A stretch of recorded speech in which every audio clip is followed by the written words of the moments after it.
All right. So today is Sunday, February is it the 14th? 16. 16th, 2025. Louise Campbell Anthony, Affiliate Director here with the Peacekeeping Task Force. In our strategy session 9. Let me share my screen here. Okay. So I put in the chat the documents we'll be going over here today. So you should have gotten the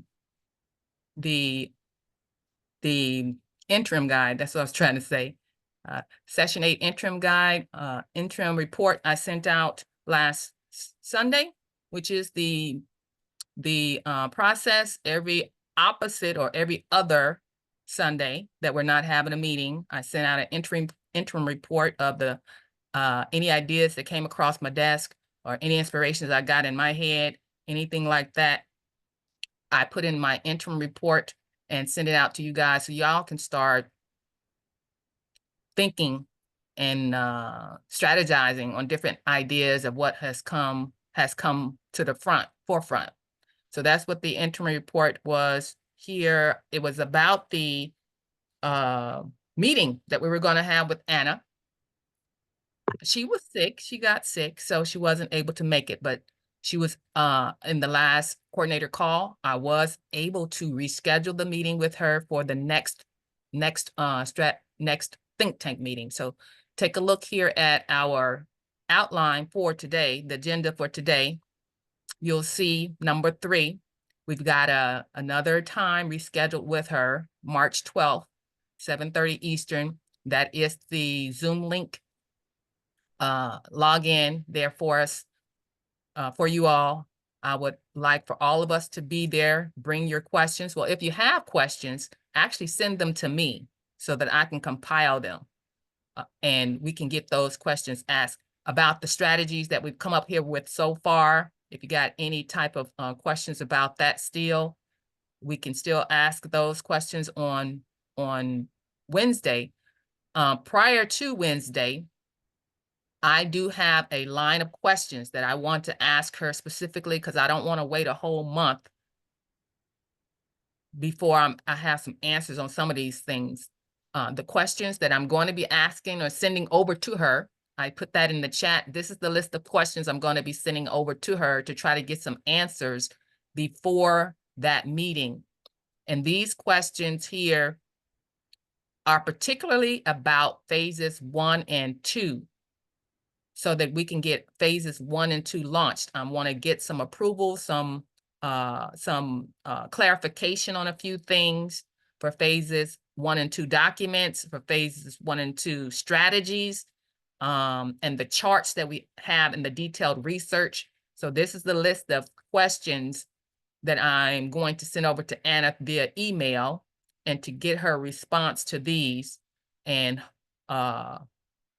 this will give us some clarity on fine-tuning some things so that we can have so that we can get phase 1 and phase 2 launched as soon as possible. So March does look like a good time.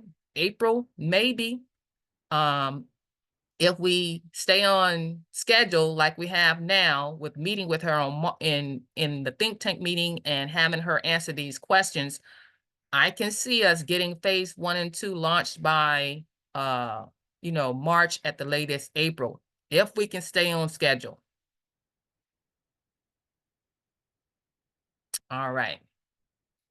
So if you have any other questions you want to add to that, go ahead and send them to me. Now we've talked about outlining on a map the assemblies that's going to be participating. I'm going to make this a little bigger. The assemblies that's going to be participating and outlining it on the map to keep track and monitor the progress and the challenges that we're going to be facing when we put our boots on the ground. Now, this map is the one I want to use to start identifying what states are going to be participating in which phase they're going to be participating in, whether it's going to be phase 1 and 2, or whether it's going to be phase 1A. And I'm choosing this map because this is our Continental Marshals map. And you know, the Continental Marshals come in step 3, our third line of defense, I would say, in the phase 3 execution for the peacekeeping task force, for the peacekeepers, I should say. Now, Richard, you did mention that you had come up with a map idea that you were using. Can I get some input on what that type of idea was and Well, how you want to use it? absolutely. What I was working on doing is because I wanted to try and track the number of uh, American state nationals on Illinois by county, so we can see where they're grouped up at, because there's not an even distribution, and we don't have population on all the counties. That way, it can help our education outreach teams, committees focus depending upon what we're trying to do. Are we trying to get a hold of people who are already status corrected and get them more involved, or are we trying to outreach for more new members and try and get them, to sign up and do research and learn more about it? But I hadn't gotten very far with that because of the other things that I've been involved in. I do have a map with Illinois with all the counties broke out on it. I just haven't gotten around to modifying it with the numbers and stuff. But I know I had said that we could probably do the same thing, and using that map, it wouldn't be hard. But if you want it all done by counties, you'd need that one map that's got it all, where all the different states are broke up into all their individual counties also. So, but that way this one you could use easily, I think, you could mark the map however you wanted to identify the states that were participating in 1A or moving into 2, and keep track of them that way. I don't know how you'd want to mark it. You could just put into the state inside somewhere that's like in the state borders, just write on it. I don't know how hard that would be to do, but it shouldn't be too difficult, I wouldn't think. If you've got like a picture, a JPEG image of it or whatever, you could modify it and just add a little text to each state. Yeah. Your map sounds like a good map too, but that, I guess that's going down into the actual state. So Yeah. anybody who's hearing this, who's hearing our replay, I would grab that idea from Richard of how to get narrowed down into your state and keep track of things. Because that's one thing I think is missing in our approaches here on our assemblies is we're not, well, I don't know who has it, but like the idea you just said, we need to be monitoring our progress. Are we actually getting people educated? Are we actually getting people recorded? Are we, are we actually getting more people recorded on the state? Are we getting more people involved in the government itself? How do you gauge how well you're doing if you don't monitor that? So I think that's something that's can be added to the table of the assemblies to consider, getting some type of charting, some type of monitoring system to track your progress and see where you're weak at, so you'll know what types of things you need to focus on to improve in those areas. If I may, Yeah. I know some of the things we're doing here in Illinois because in our General Assembly meetings, we usually go over, like we track the traffic on the website. Have there been more people viewing the website? Have there been more interactions with the people who have viewed the website? Have they done follow-up to other links or stuff like that? And I know that, what else was I going to say? We track that to kind of keep how that is. And I know that we also talk about any new members that we have who have finished their paperwork and declared their political status. Oh, I forgot the other thing I was going to say that we've got. Oh, I know we've decided our outreach committee wants to put together a survey because they like the idea of doing like an anonymous survey to reach out and find out what we can do to make the assembly more inviting and more accessible to people who want to be active but can't find the time, the resources, the means, whatever. What can we change to help enhance the assembly's availability to help people be more active? Okay. So that's something else we're working on. I yield. All right. So I think I think I'm going to well, I think I want to give assignments for this particular map. Assignments, what I mean is Who would like to volunteer to take 2 of these areas? Because it's about 5 of us. Let me look back here. We lost a few people here. Let me see. We got, well, I'm not going to count me and myself and Boyd because we're going to be spearheading the training part. But Bart, Rave, Richard, Karen, and Barry. 1, 2, 3, 4, 5. So we have, and I'm not counting the advisory group, we have 10 areas. Who would like to volunteer for 2 of these areas, meaning colors? 2 of the colors where you can find out from the states in that color if they're going to be participating and which one they're going to, which strategy they're going to be implementing, phase 1A or phase 1 and 2. Who would like to choose 2 colors? I will. I'll take, since I'm on Illinois, that's Region 6, I believe, right?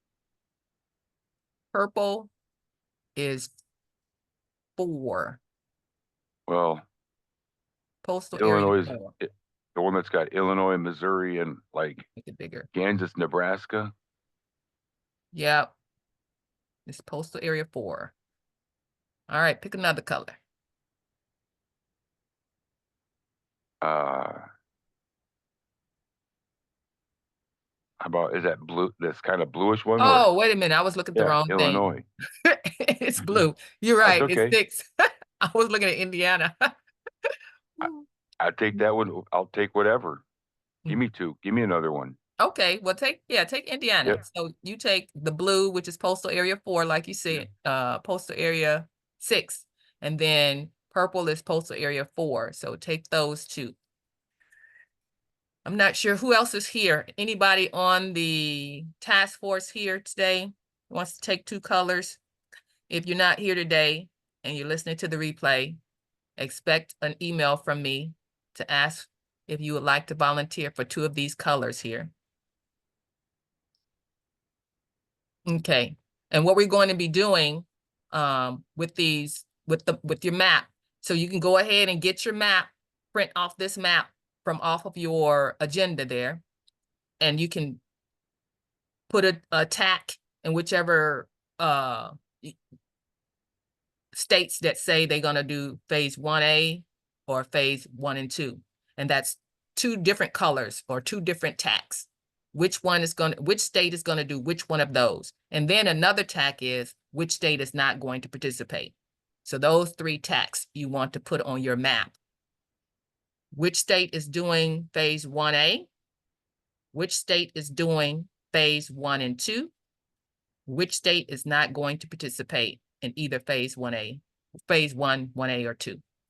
Some states may not want to do that part. They might just want to do phase 3 or phase 4 and 5 for that matter. So those are the 3 tacks you're going to put on your map and have those and keep track of those. And you're going to want to contact these particular states. And if you need some contact information, let me know and I can give you the coordinator's email address. But contact the particular states in your color to see which ones they're going to do. And that's all the information you really want to find out right now. Okay. Any questions about that assignment? All right. I'm going to bag out a little bit because that's kind of big. Okay, so let's move to the training sessions that we talked about last previous meetings, how I'm going to format those sessions. Now, I did come up with a way to format those sessions. Let me see if I can find it here, training sessions. I don't think I put that in the chat. Did I put training preparation in the chat? I don't think I did. Let me give you that. I'm going to put this in the chat here for you.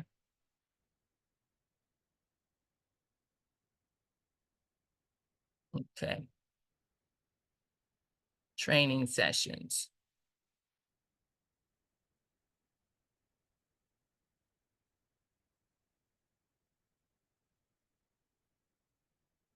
All right. That's hard for me to see the chat when I'll put in the chat once I close here. It's hard for me to see the chat while I'm talking. But let's go through it here while it's on the screen. So there's two training series, one for the assemblies, and one for the peacekeepers. Now, we talked about me doing the one for the assemblies and Boyd doing the one for the peacekeepers. Now, last meeting, we talked about the 3 focal points of our training. So this is going to be the 3 focal points of our training. How to get there from here, and where is there, to recognition and to the systemic solution that we need. We're going to focus on our messaging, our strategy, and our execution. Now, this is how I laid it out here so far. This is what my inspiration is taking me right now, is for the state assemblies, I'm thinking of creating modules, pre-recorded modules for them. Modules that will just give them information, because I don't think we need, in this particular sense, I don't think we need to be on a call in order for them to know what it is that they need to do with the launch of the project. However, I do want to provide question and answer time. And I thought that I would do the modules and, well, the question and answers here in the strategy session, but I think I'm changing that. I don't want to do the question and answers for the assemblies in the strategy sessions. I want to do the question and answers for the assemblies in the think tank sessions. And how that would work is I will create these modules in the next, I said I'm going to be starting to create these modules within the next 2 weeks or so. And that's what I want to do, because I want to get them all out there so that the assemblies can get started on devising their strategies. I don't want them to have to wait this week and then 2 weeks later, that week, and then, no, I don't want that to happen. I want to go ahead and create the pre-recorded modules and put it up on our think tank YouTube channel and our Peacekeeping Task Force YouTube channel. So it will be there for them to go ahead and review and get started on their designing of their strategies. So the first couple modules, I think I can go ahead and prepare within the next 2 weeks, is training module. I call training module. I have the introduction module, which I'll do that one. And I want these modules to be short, not hour long and 2 hours long like we do our meetings. I want the assemblies to be able to get through them and get to work with their pens and papers and devising their plans. So the first one is going to be the introduction module, just to lay the foundation of what our focal point is going to be. And then the second module, what I called module 1, is going to be prepare for launch. So this particular module is just going to tell them the things they need to get ready, to get prepared for the launch. I mentioned to the think tank last session about one thing I think is simple. It's not, I shouldn't say simple, but it's a thing that I think we should have done already, but I don't know if we have. And that is to put an assembly and session announcement in the legal notices in the newspapers. I was like, have all the assemblies have they done that yet? Some people were saying it's expensive to do, but still, we're a government. So I would expect that we would put in the legal notice that the American government, the assembly, whatever assembly, the Ohio assembly, the Illinois assembly, the Utah assembly is now in session as of such and such, and these are our meeting dates. I would think that would be important to do at this point. So this would be in this part of this training module. The other thing in this training module is getting the idea in the minds of the nationals that's on the assembly of what they can do individually. The things that they can do. I said, consider grassroots community canvassing for nationals to get engaged. Outside of what the group is going to do, as a national, you can print the postcards on your piece of paper at your printer at home. You can print flyers. Now, I came up with the idea of the flyer the flyer idea, I'm like, oh, that's a good idea. So the idea was, you know how you go down the streets in your neighborhoods and you see those flyers on the trees? They're either wanted flyers or missing dog flyers or missing child flyers. We can do that. The individual state nationals can do that. Just print the postcard on a piece of paper and print it in color. And I said print a landscape in landscape, the front part and the back part of the postcard. And one night, go down your street and staple them along the trees of your road. We can do that. So when we get ready to launch, the nationals can do that. And they can also do the print out postcards on hardstock paper on your home machine and cut them out and go put those postcards in windshields and Walmart parking lots or down the street if you live in the city, in those cars along the block, or post them in the libraries or in the stores. You can do that. That's one thing that nationals can do individually outside of what the assembly as a whole is going to be doing. Now, the other thing that's going to be a part of this module is talking about the email that all assemblies are advised to send out. The email that talks about each national that's recorded on your state need to know that they can come and open up their GFG accounts. All state assemblies should do that. That's our recommendation. All state assemblies do that. So get prepared for an email blast to all the nationals that's recorded on your state. Now, some people have had voiced concern that the people, when they recorded their status on the state, they didn't want to hear back from the state assembly or get any solicitation, quote unquote. Well, this isn't a solicitation. We're not soliciting. This is you being the government and the fiduciary, exercising your fiduciary responsibility, letting them know that we have a bank now, a prosperity center. If you want to recoup your assets, your credit and everything, this is what you need to do. That's what every assembly need to tell their state nationals. That's going to be part of this module. Now, the other part that's part of this module, as I said, make an assembly assessment. As an assembly, the assembly needs to figure out what position are they in. Do you have elected peacekeepers? Do you have a county sheriff elected already in the capital, in your state capital? Do you have a county sheriff elected at all in any county? Do you have a state coroner elected? Do you have a peacekeeping task force assembly liaison? Do you have a continental marshal in your area? And do you have a militia commander? Take an assessment of your assembly, see if you have these peacekeepers. This other assessment you're going to need to take. Can your assembly do business? Can you run your government business without so much conflict that you have to, that is keeping your assembly from moving forward?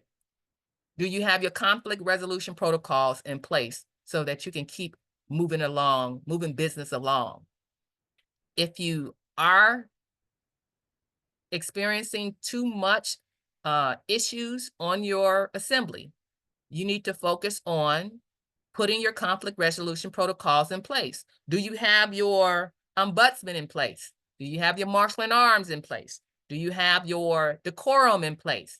Do you have a process that your nationals can follow when the elected officers, are not doing their jobs or overreaching their jobs? Do you have all that in place? If you don't have that in place, then we know we need to get that in place, because you won't be able to take care of government business if you can't run your meetings properly. Do you have a budget? Do you have a budget to print out professional postcards, not the ones that you can just print off from your computers, but professional, unless you got a professional looking printer.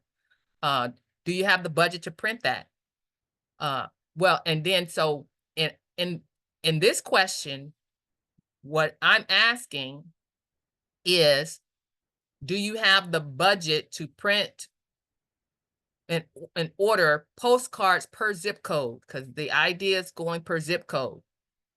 The zip code that we're going to be focusing on in phases 1 and 2 is the zip code that has the state capital in it.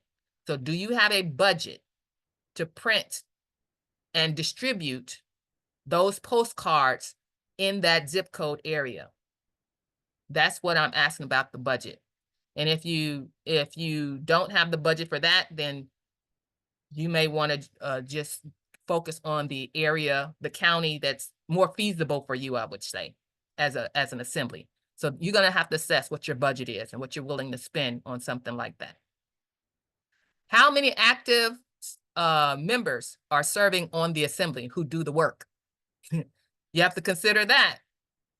How many people is actually going to be involved in launching this project? That's something you'd have to consider. Now, based on your assessment of your assembly, that's how you will determine which phase strategy do you think that your assembly want to do.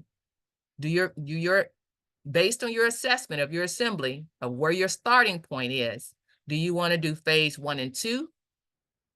Phase 1 and 2 includes the security capital strategy that moves on to phase 3. So if you choose in phase 1 and 2, that means you're setting yourself up for phase 3 with your peacekeepers.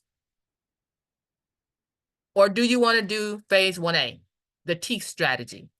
That one, you choose that one if you don't have your peacekeepers, but you're in session, so you have an assembly that you can go talk to the public and introduce yourselves and tell them and give them the information that our American government is restored and this is what's going on.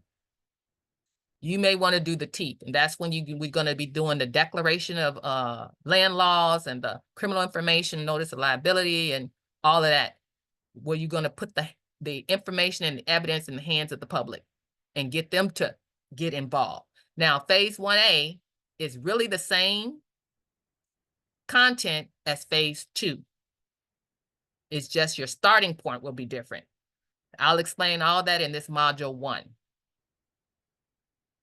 The other thing you'll need to decide as the assembly is considering how they're going to approach the project, you'll need to decide if you want to run your campaign from the claimyourinheritance.info website, or if you want to run your campaign from your own government website. And that was the idea that we had talked about, having your own government website on that URL using .land. So the Illinois Assembly.land/claim. That would be the type of URL that you would put your government website on. Now, most of the websites we have, I point out, is educational websites. A government website would look different. The government website should look like all of our 4 pillars, all of the services that we provide to the public. Yes, they need to be educated, but a government website, if we're going to, we need to realize that the American public is going to be sizing us up against the de facto government. They're going to look at us and compare us to them. So I took the time to look at what their websites look like, what a government job is and responsibility is to serve the people. So what services do we have that we establish to serve the people? So our government website need to talk about that. It need to focus on how our government structure is and how it is developed to serve the people by protecting them and their assets.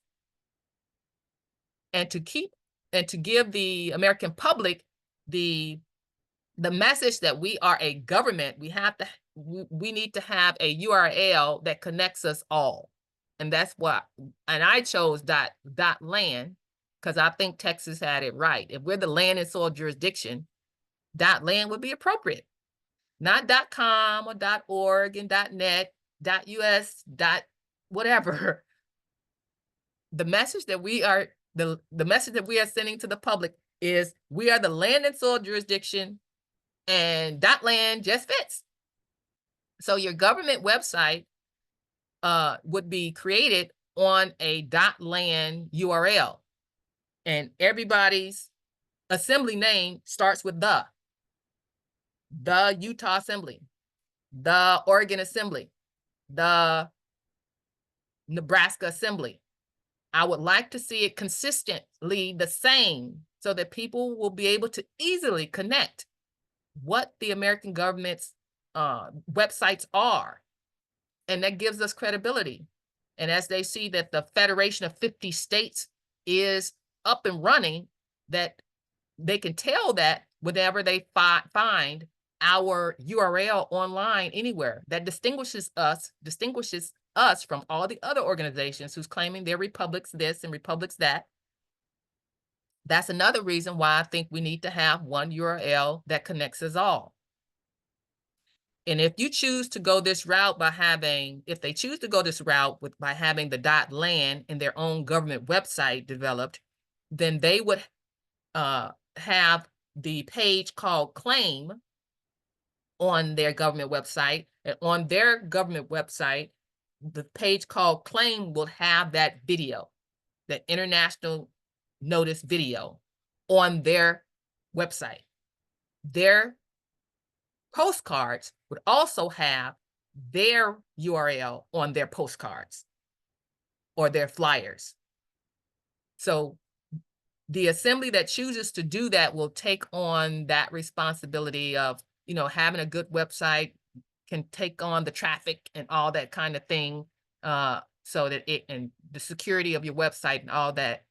That is the assembly that wants to do it this way. And personally, when I even thought of this project, I thought of the assemblies taking on this project. Actually, the claimyourinheritance.info was me starting the project because I was going to do this anyway. But as I see how this can be used by the assemblies, and the assemblies keep taking it on, I mean, keep pushing it forward. When I'm gone, the assemblies can push this forward by having it on their government website and knowing how to have a system of bringing people in and educating people. That's what I tried to develop this as, a system for all the assemblies to take on even when I'm gone. So putting this on your own government website is another thing the assemblies will need to decide if that's what they want to do. They can do it later when they feel like they have enough people to help develop that type of website, or, you know, because we do have claimyourinheritance.info. That's what it's there for the whole project. And it will be able to take the traffic and everything, but I have to monitor that to make sure it doesn't get overloaded and things like that. But everybody's not going to be moving at the same time, so I'm not going to worry too much about that. All right. So this is what I think would be preparatory information to inform the assemblies of, so they will be able to sit down with their committees to know what direction they want to go in. I don't think I missed anything, but if you think that there's something preparatory that the assemblies need to think about before getting to the launch stage, they can set themselves up for the launch, let me know. But this is what I'm thinking here so far, of they can start thinking about that. And this is going to be module 1. Now, if it starts to get too long, I'm just going to split up the modules because I do not want it long. Then module 2, I called All State Assemblies Can Launch. Now, this is where they've done their preparatory parts in that first module. And then the second module will talk about the announce to state nationals they can start printing those flyers. You can start printing those postcards and start distributing those things in your towns. That's the launch. Every assembly can tell their nationals that. Once we get to that point, which we're getting to that point, but this is how you launch. Tell your nationals, hey, we can get started. Go ahead and put the flyers out, put your postcards out. All state and nationals can start their own social media posting campaigns. And this is something that Michelle on California came up with this idea, or she did this. And I'm like, I took the idea and said, hey, nationals can do that too. any individual national, while they're perusing the web on their accounts and while they're reading the news and everywhere they're going across the World Wide Web, they can post the International Public Notice website link in those posts and say a little message. Hey, the American government is now restored. Go to this website, claim your inheritance, claim your birthright status back, whatever you want, a note you want to put there. Once we launch, you can now tell your American nationals, wherever you go on the web, drop a link in the comment section. So that's another thing that the nationals can do. Assembly send out international public notice blast to the recorded nationals. This is when you actually send it out. Now, this is what so the nationals got something to do when we're ready to launch, and then the assembly has something to do when we're ready to launch. The assembly will start with that first email blast to everyone recorded on your state to let them know to get their GFG account started and where to go. That email will go out, and then your legal notice in the newspaper, that will go out into the newspaper. That same notice also should be linked on your website that you're in session and your meeting schedule. Of course, your government website should have that already, of all your meeting schedule posted on your website. But that'll go out. Now, the PSA, the public service announcement, we're still, I did have Woody working on that, but it seems like he's just too busy to get that done. So if you all have somebody on your assembly who can do PSAs, then I would have them do a PSA and put that on the radio and put it online. PSAs can go online as well. We can start posting that. Now, I might revisit this PSA and try to see how to craft a good one. Now, Woody is good at this, and he said that it needed to say certain things and have certain information in it so that radios will accept it.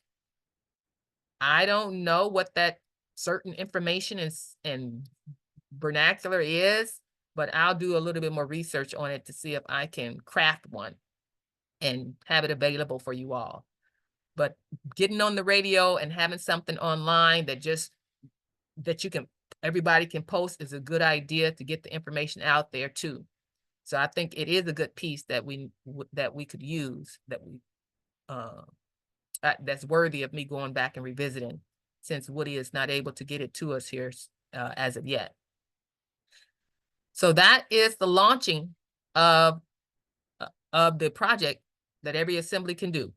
That's what that module is going to be about. And then the third module, map out your assembly strategy.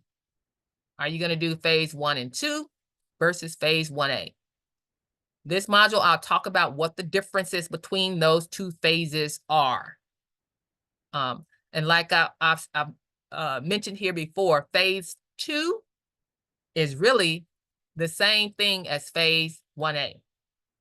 The difference with these two strategies is what your starting point is and where your end goal is going to be. Your starting point can be at the county that has the state capital and the governor in it.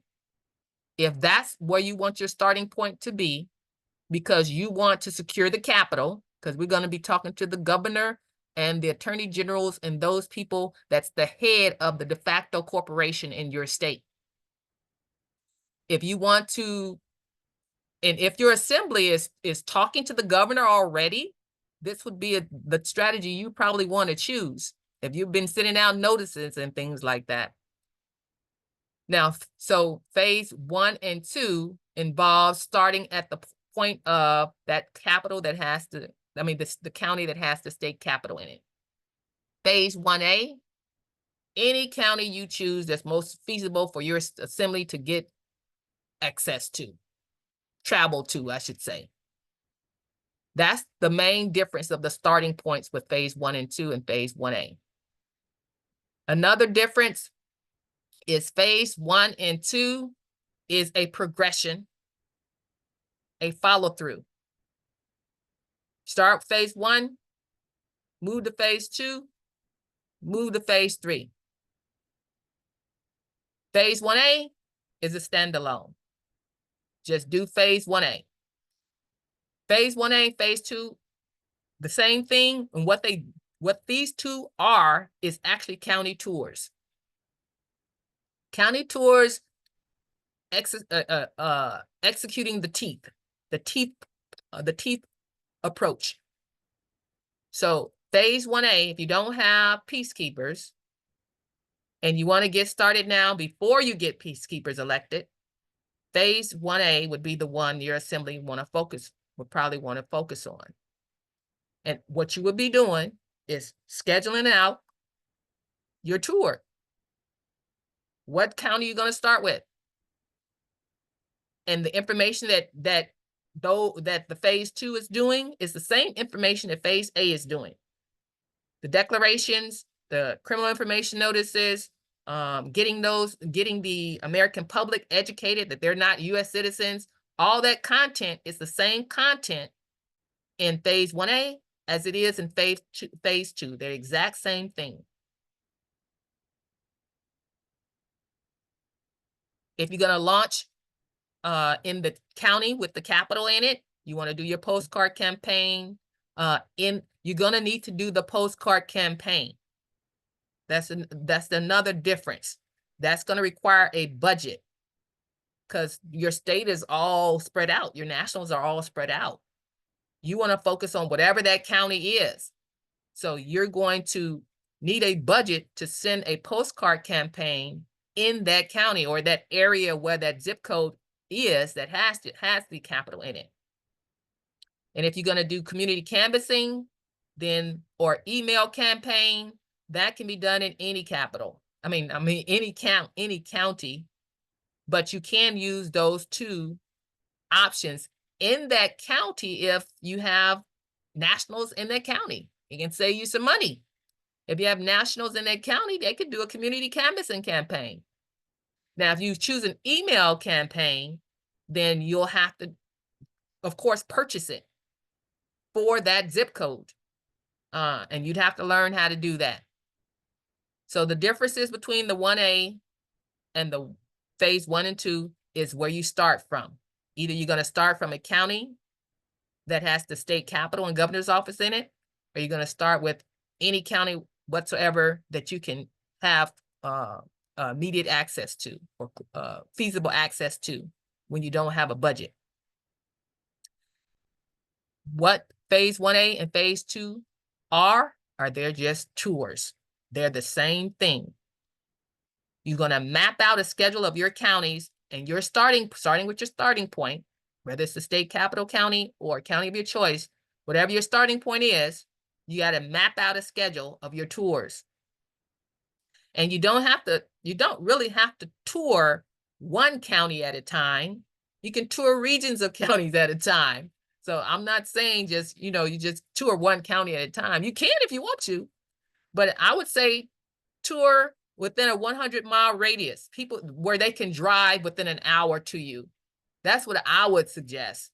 Map it out in that way.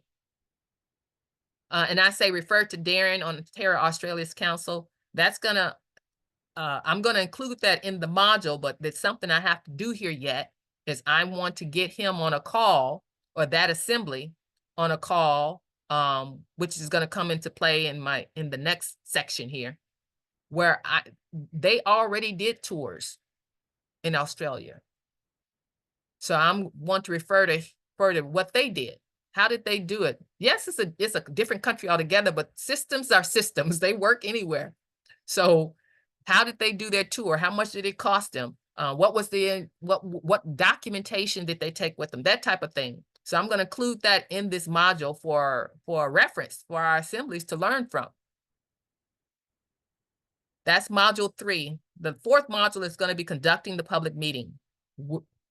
This one I'll need to get some answers from Anna before I actually do this module. So the first 3 modules that I just went over here, I should be able to get these 3 modules here done within the next, within the next month. I should be able to get those 3 done and upload it so the assemblies can start thinking and strategizing. Module 4 will come later, but modules 1 through 3 can get the assemblies going with phase 1 at least. Phase 2 and phase 1A, you're going to need to know how to conduct that public meeting when it comes to using those declarations and the criminal information.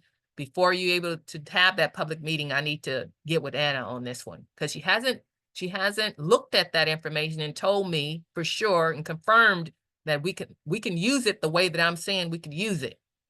So that's what I'm waiting for with that.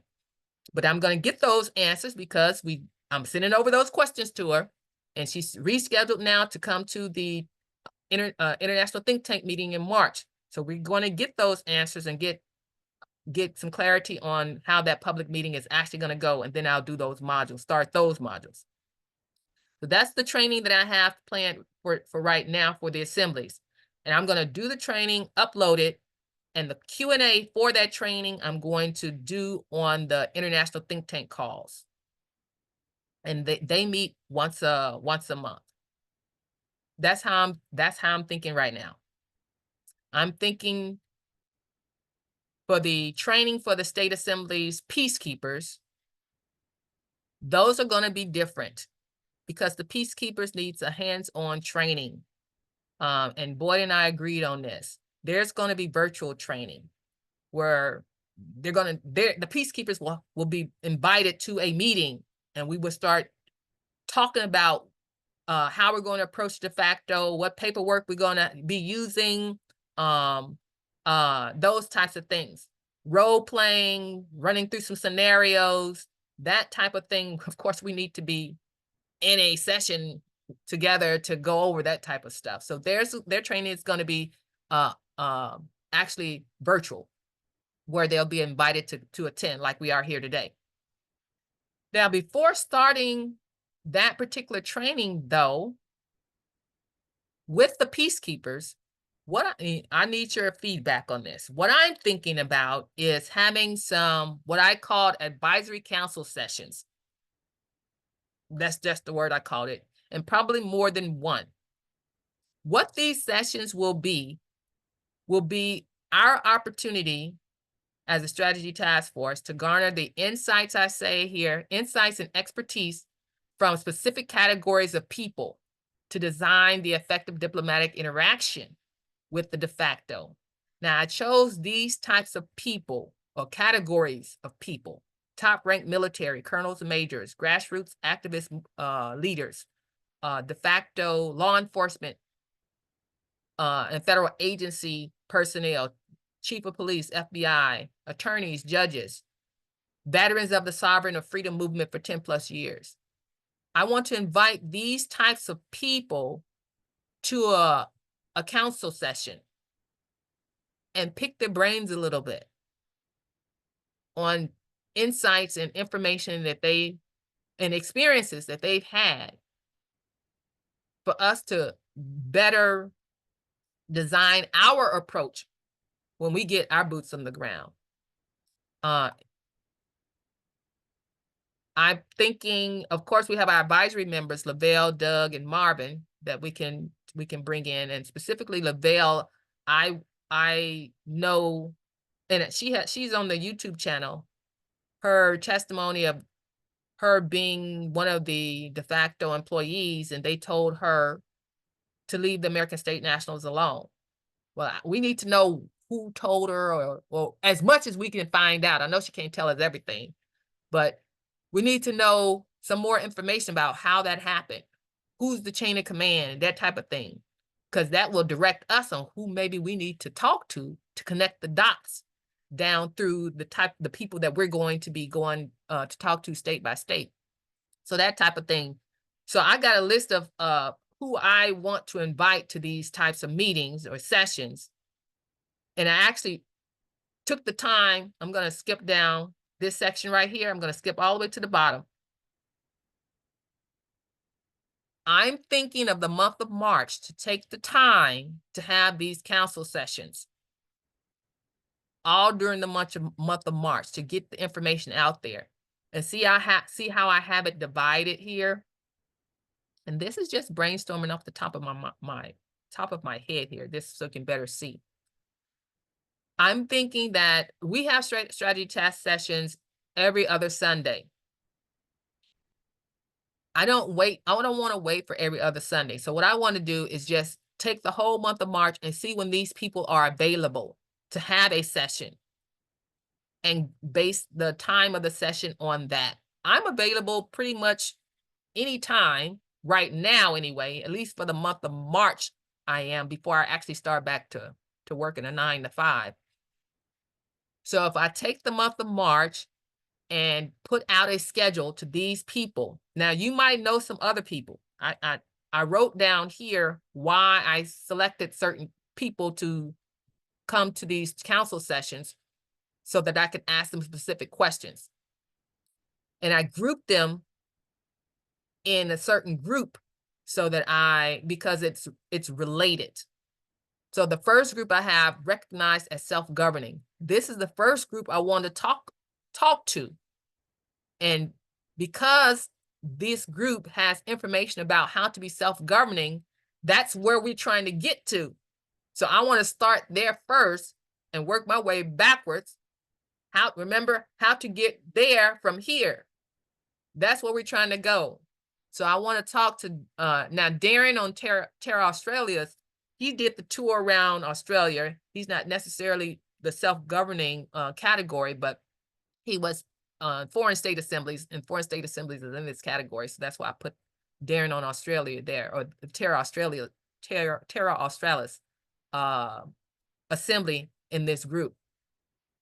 And then Tony, I believe he's on New Zealand, and he talked about in one of the coordinator training calls that he was adopted into the First Nations, where they are recognized as sovereign by the de facto already, because they never gave up their sovereignty. And one thing that stood out to me when he was just expressing their assembly had the Novus, or their assembly had just came into session, I think last month.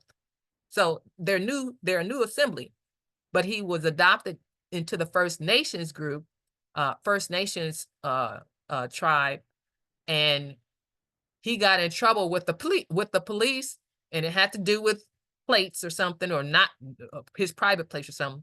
And they did arrest him, but he said that they got that the First Nation, somebody called the police station and they let him go. That's how it's supposed to work. That's how it's supposed to work. They should just let you go. Once they know who you are, that's how it's supposed to work. So I want to know from the First Nations more of that history and more of that relationship that they have with the de facto, so that we can kind of diplomatically pattern ourselves and approach them in that type of way. Now, Nethi on North Carolina, they recognize her as the self-proclaimed governing body. I think that's the word, self-proclaimed governing body, because she's been, and I had a conversation with her the other day. She's been dealing with the CDC and the FDA and that type of thing in the work that she does. And they conferred upon her the title self-proclaimed governing body. We need to pick her brain a little bit of how she dealt with the de facto to get that title conferred upon her.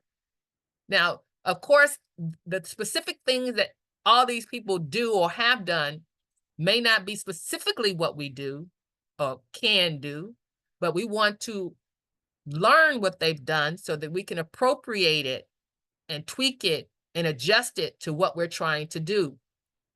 Bridging jurisdictions is another category that I wanted to be next, because we have 3 jurisdictions out there. We need to know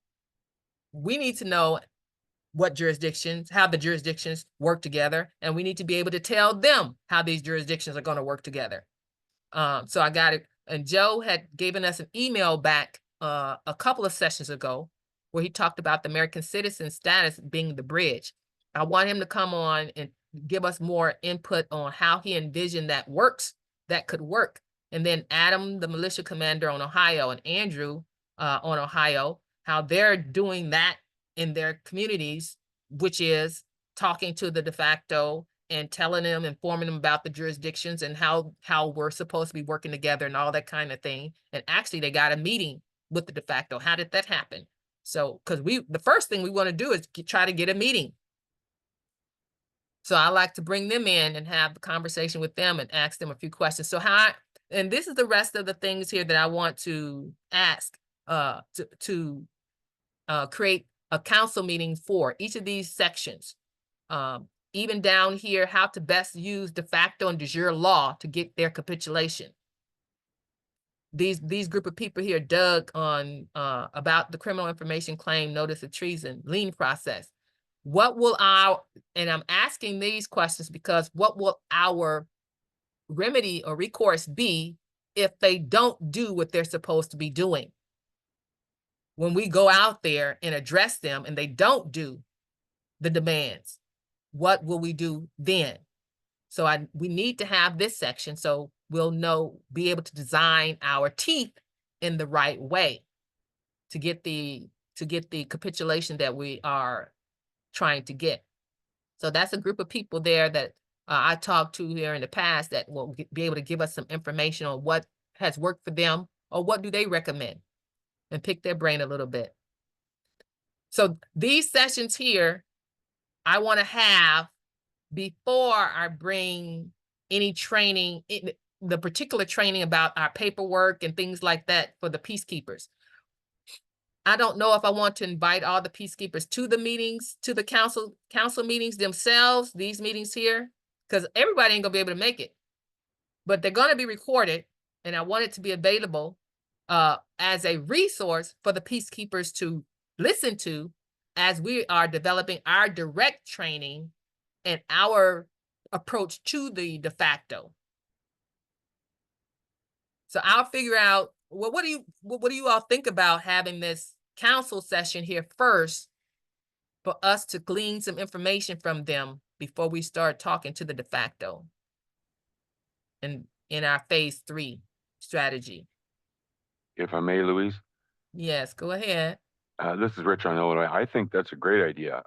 Yeah, get some of them people because I recognize a lot of those names that were on there, and the way you've got them grouped up for the different, I guess, different subject matters or different topic headings is a good idea.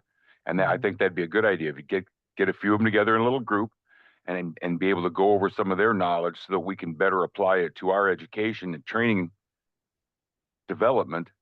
So that way everyone's got the same information to share out at the same time. I think that's a good idea. I yield. Now, do you all think y'all be able to make these meetings? I know Sunday, well, this is Sundays, but I'm trying to make it available, the whole map of March, for them to choose when they'll be able to be available. Are you all available to be at the council meetings?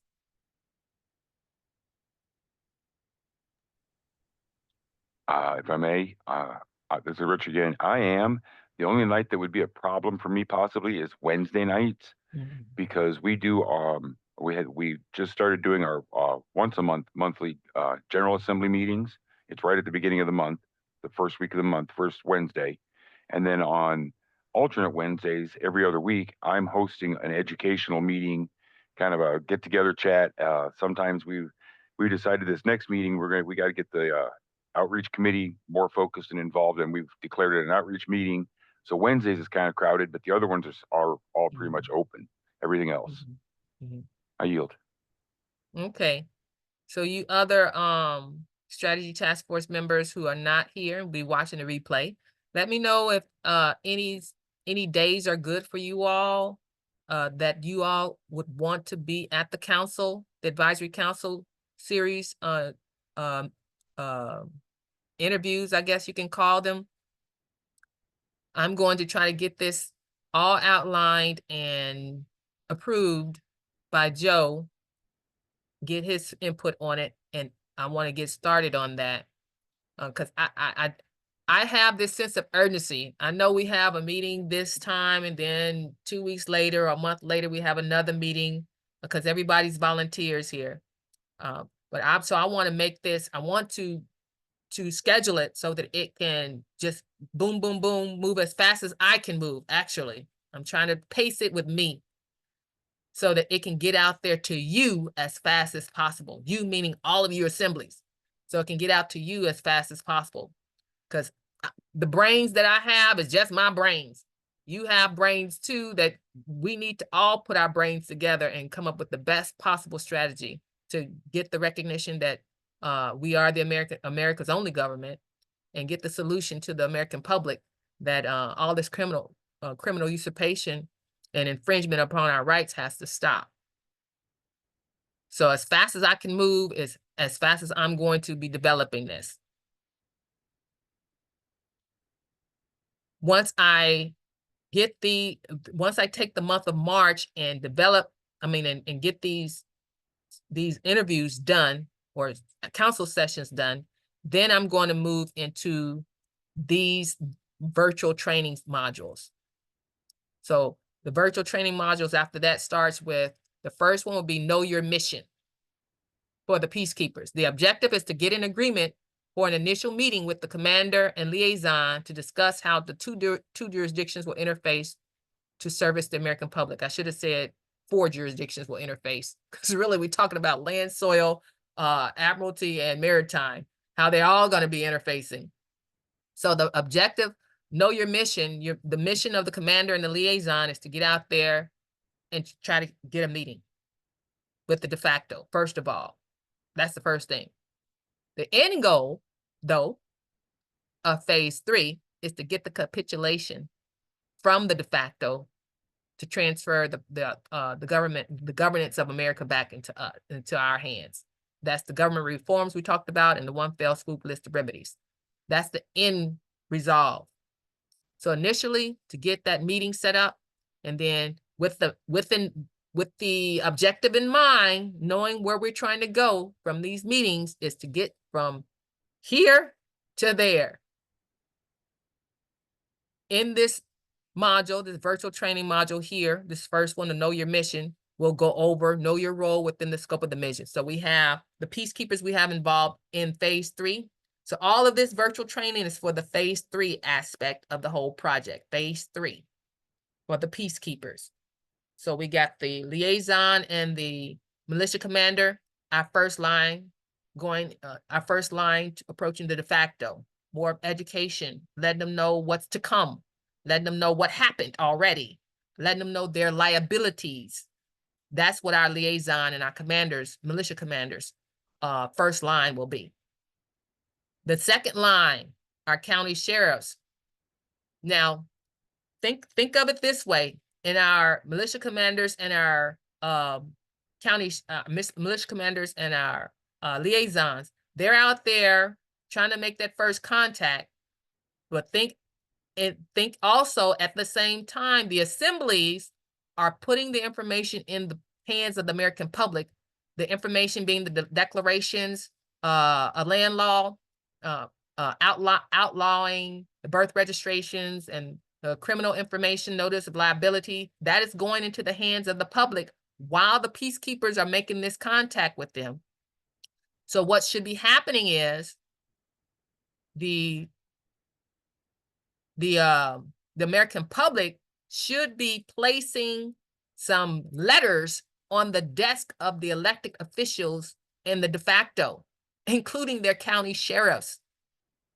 That's how the town meetings, the public meetings, are going to be running.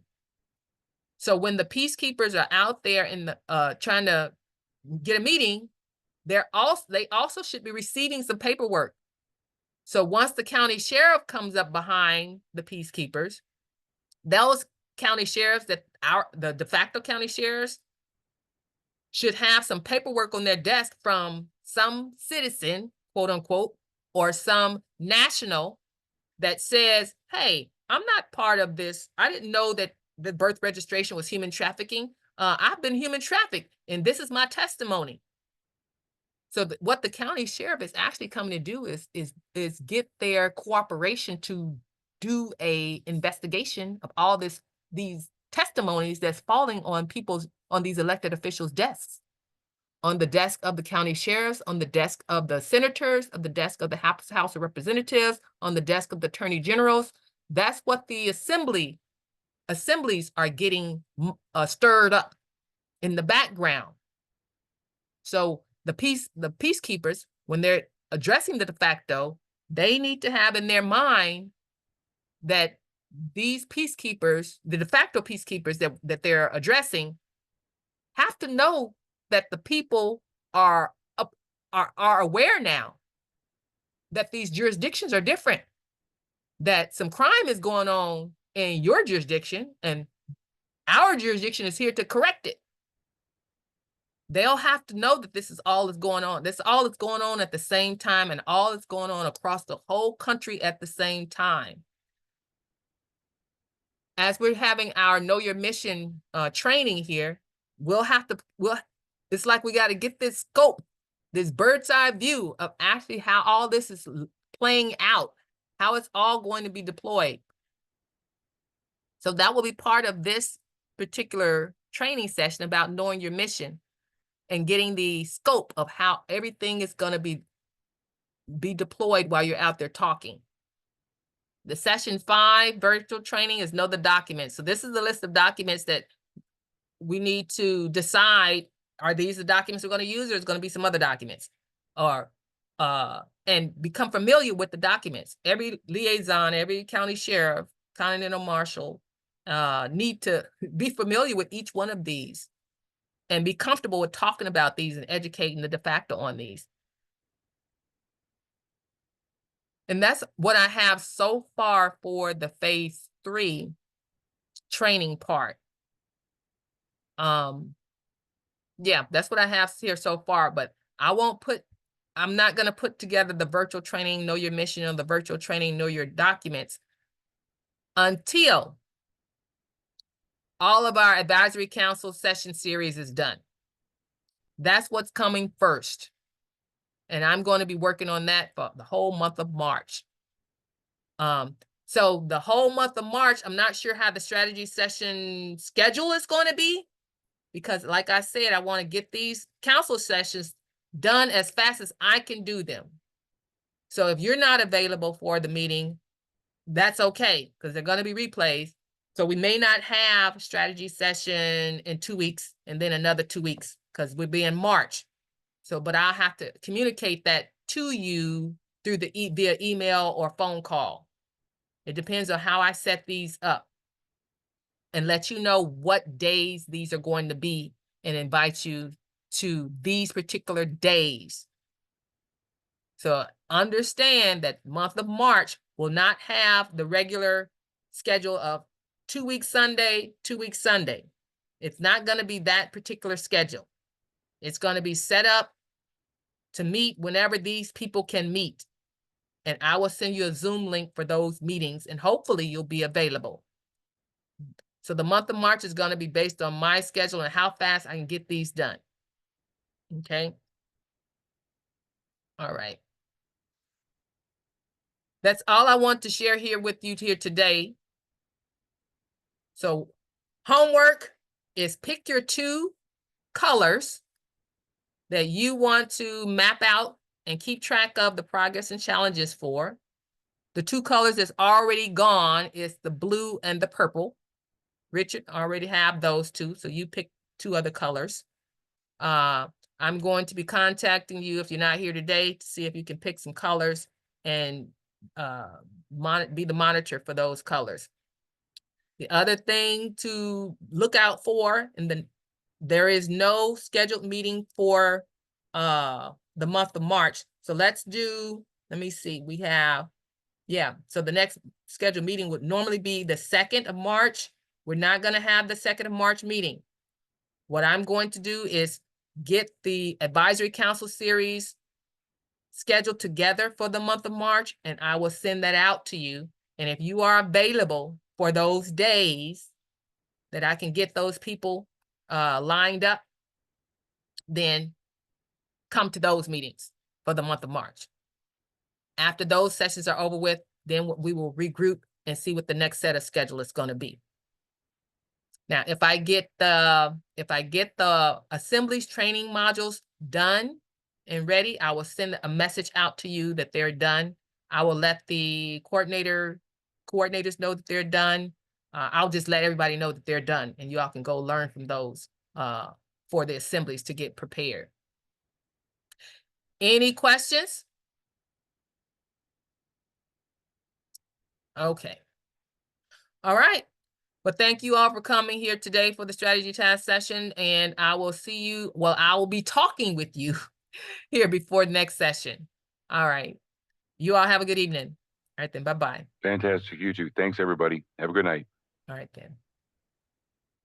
Stop my share.